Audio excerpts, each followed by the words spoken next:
It's now time to take a look at news stories making headlines around the globe. We begin with politics here at home, as the perceived misunderstanding between President Bola Tinubu and the governor of Lagos State, Babajide Sanwo-Olu, appears to have been settled after both men met Sunday afternoon, with President Tinubu telling the governor that all his, and I quote, sins have been forgiven, and that he was no longer angry with him.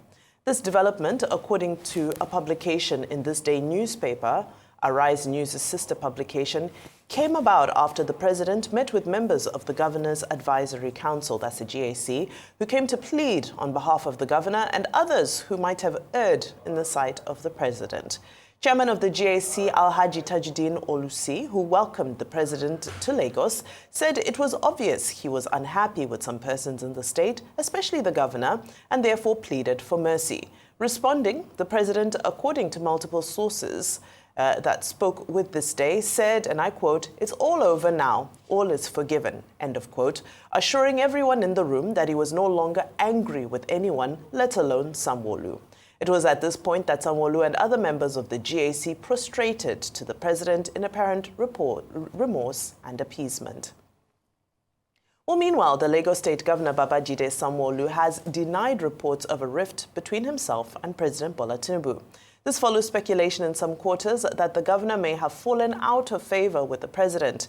But after joining other members of the Lagos Governor's Advisory Council on a Sala visit to the president in Lagos, Governor Sanwo-Olu said the meeting was a routine festive courtesy and an opportunity to express continued support for the president's leadership. He dismissed the existence of discord as the work of those he describes as, and I quote, crying more than the bereaved and more Catholic than the Pope, insisting that there is no division between him and the president, whom he called a father and a leader. On other matters, he urged citizens to be patient and advised those planning protests ahead of Democracy Day to give the administration more time to deliver on its reforms, while commending the president on reforms and economic stability. Very excited that we are one big happy family, and we are not divided in any form, and we all honestly also pledge our full loyalty to him, to his government, to as our leader, as our father, and it was unanimous, and he's charged us to ensure that the forthcoming local government election, which, that we should all go and do our very best and ensure that, we'll continue to keep the flag of the party flying. I'm sure some sections of the media reported a case recently alleging a discord between you and the president. What about that? Did you see any discord? That's what we need you to clarify. Did you see any? Can't you see when you are smiling, I'm smiling? There's none. There are people that believe that they are more Catholic than the Pope. There are things that you see people, they cry more than they bereave. Father and son, are things that we always ensure that, there's nothing at all. My father is my leader, and we're grateful that he has given us the audience today to come in and say hello to him. All right, now in other news, the Minister of Budget and Economic Planning, Atiku Bagudu, says President Bola Tinubu inherited an economy that was, in his words, in a hole, marked by decades of underinvestment in critical sectors. Speaking after a visit to the president in Lagos, Bagudu dismissed critics who argue that the administration's reforms have had little or no impact, insisting that the tough economic measures were necessary to free up government revenue, restore investors' confidence, and attract private capital. The minister says while the economy is not yet where it should be, there are clear signs of recovery, with increased investments from local industrialists and international partners. If you want to build a house and you don't know that there is a hole under it, and you met somebody who has started by filling the hole, you think he will have done nothing. But we are almost in a hole. And Mr. President has been clear, we are in a hole not because he wants to blame anyone past administration, but he's saying that choices that we should have been taken earlier, we didn't take. And not surprisingly, we do not have the public investment, we do not have the have the confidence to even attract private sector to put in their money, both domestic and international. So we did 2 reforms, and these reforms are affecting the most important variable, which is giving confidence to owners of capital to invest in our economy, because those are the people who create jobs. Mr. President, for example, went out of his way to say Dangote refinery must work. If it means selling them crude in Naira, he is ready to do that.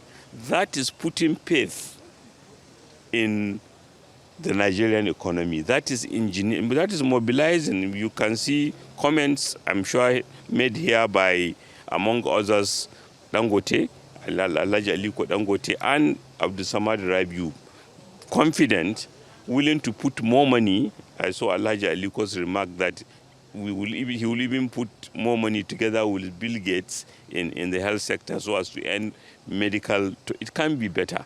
The coordinating minister and I, Wale Edu, met with Bill Gates a few days ago, and we are happy with the stamp of approval of confidence. Nigerians should know that successful economies are judged by their abilities to attract investment. We need investment in everything. Most of our failing is under investment. Security, we have not been funding it because we don't have the resources. Education, health, agriculture. So now we have taken steps that can lead to correcting those decades of underinvestment, and that is what will take Nigeria and to the pride of place we all hope President Asuwaju will take it to. All right. Well, those are the words of the Minister of Economic Planning concerning the state of the economy, where we're coming from and where we're going, according to this administration. Rufai, your take. So I wanted to start by singing a song. Nawa Papa Bidi so again this morning for Governor Sanwo-Olu and his father, President Tinubu. But it just confirmed that there was actually a rift between both of them. And the snub in the video circulating was because of the rift. Because if there was no rift, why will this day need to report that they went to Dobale, Niwaju Baba, and say, Baba, Kabi Sima Vinusa? There's a rift. But the question I'd like to ask this morning as a political watcher, analyst, journalist here, is what is Governor Sanwo-Olu sin? Is it because he did stand up for himself when the speaker was trying to denigrate him?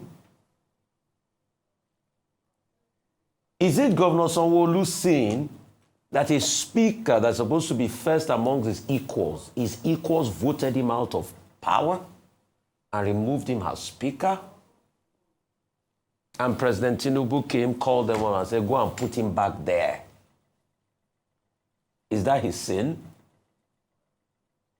What is Governor Sanwo-Olu's sin? For asserting himself in the States? See, don't get me wrong. I don't agree with Governor Sanwo-Olu on many things. But this, based on the reportage, and they say all his sins are forgiven, what did he do? I think these are questions we should ask ourselves.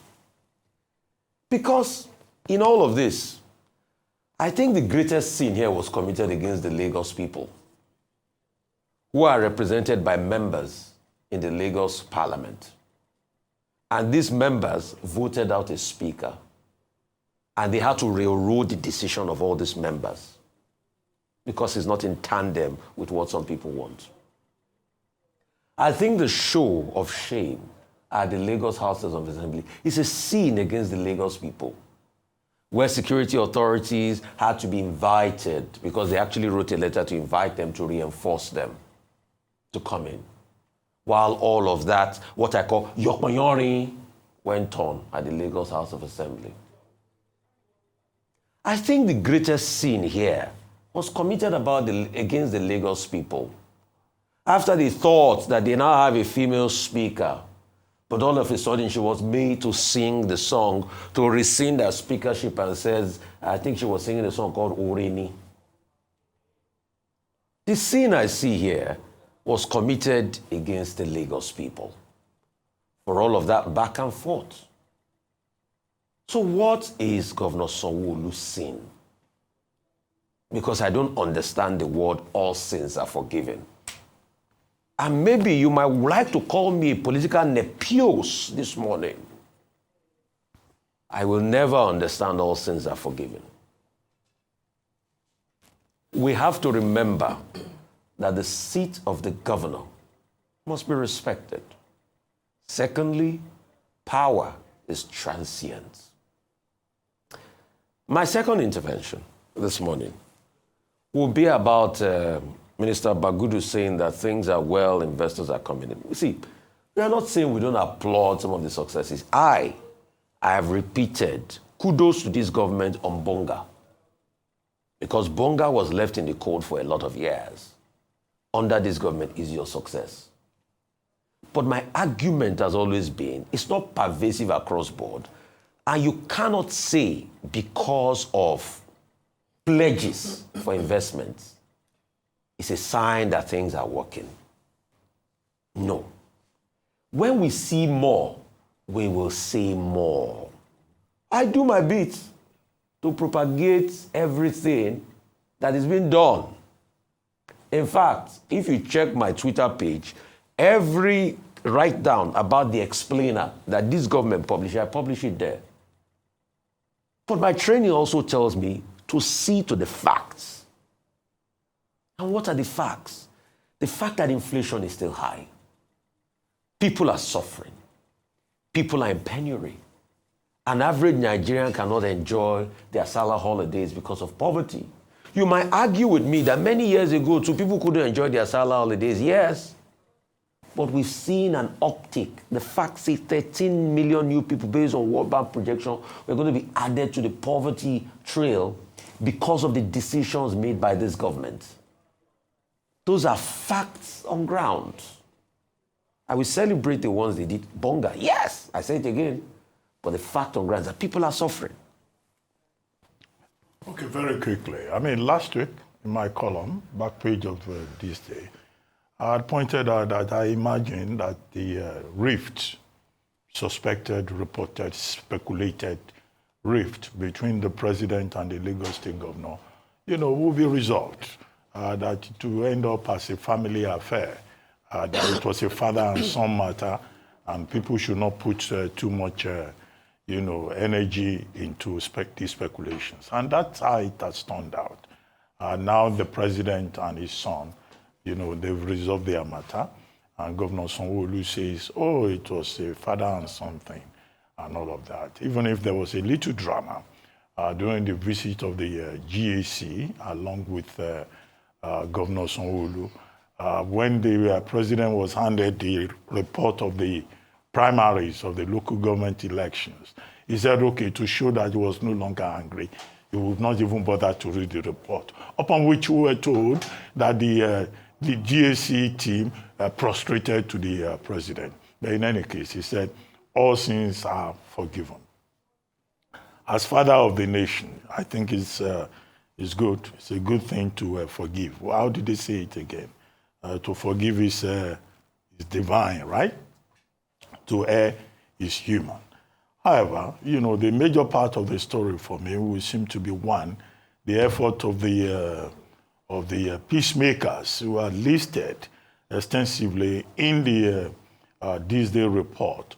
Mr. Gilbert Shaguri, Chief Olusegun Oshoba, Chief B.C. Akonde, Chief Dipo Iludoyin, Mr. Tajuddin, Alhaji Tajuddin Olusi, and Mr. Dele Alake, and a host of others, former Governor Babatunde Raji Fashola, who had interceded again and again to make sure that, look, there is peace between the president and the man in charge of his home state. Now, whether it was this had something to do with the Obasa matter, that's the Speaker of the Lagos House of Assembly, or, the primaries, well, nobody went into the details. Rather, the president, the governor used the opportunity to thank, the president and to acknowledge the support of the president for the initiatives in Lagos State. And he used the opportunity to also talk about things he's doing, the new coaches that they're buying for the Blue Train line, and then his promise specifically that the forthcoming local government elections in Lagos State will be free and fair, will be peaceful. And then the June 12th, those who are, are saying they will protest on June 12th, the anniversary of the annulment of the June 12, 1993 election. He said we are talking to them. Well, just for the governor to realize that the right to protest is constitutional. And the responsibility of the security agencies is to make sure that they maintain peace, law, and order. And we expect that with this turning point in his relationship with the president, that this will further bring benefits to Lagos State and the people of Lagos State particularly. Because if you have a governor fighting the president, the people will lose at the end of the day are the ordinary people who live in that particular state. That's that about that. As for Senator Atiku Bagudu, the Minister of Budget and National Planning, well, he was saying basically that the economic reforms of the administration are beginning to yield fruits. Well, we have had similar things from the IMF, from the World Bank. What reforms? It's a reform-minded administration with regard to foreign exchange, with regard to fuel subsidy removal, with regard also to the removal of subsidy on electricity, which President Tinubu himself had said again and again, had helped the government, to save a lot of revenue. And these savings are translated into more revenue even at the state level. Now, before now, we celebrated the fact that the federal government and the states, taken together, were able to pay off debts to the tune of about $3.4 billion. But what is surprising, in the last few days, is that we have now been told that these state governments, state and local councils, have chalked up domestic debt of up to 4 trillion naira. So you pay off one debt, you chalk up debts in another area. The other concern, Mr. Bagudu says, people are beginning to see the effect of the economic reforms. Well, I think it was Mr. Bismarck Rewani that said that, look, the gains of the reforms will be slow in coming. We just trickle down slowly. I've forgotten the technical economic term that he used, but what he was saying simply is that the gains will not come overnight. It will take a while. Well, the truth of the matter is that we've just celebrated Salah, Eid al-Kabir, Eid al-Adha.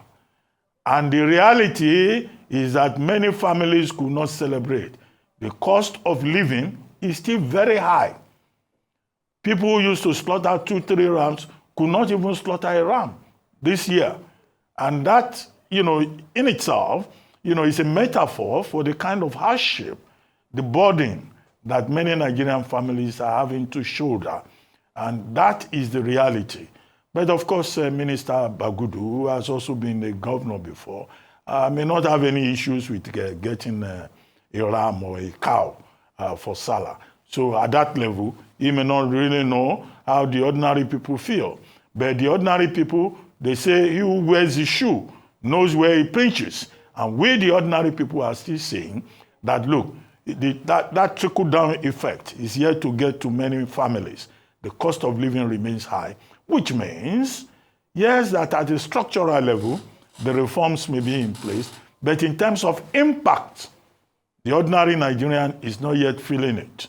It is when it gets to the ordinary Nigerian that we begin to say, yes, these reforms, have trickled down to the last common denominator, being the ordinary man in the equation. And that is why I think the IMF and the World Bank recommended investment in social spending.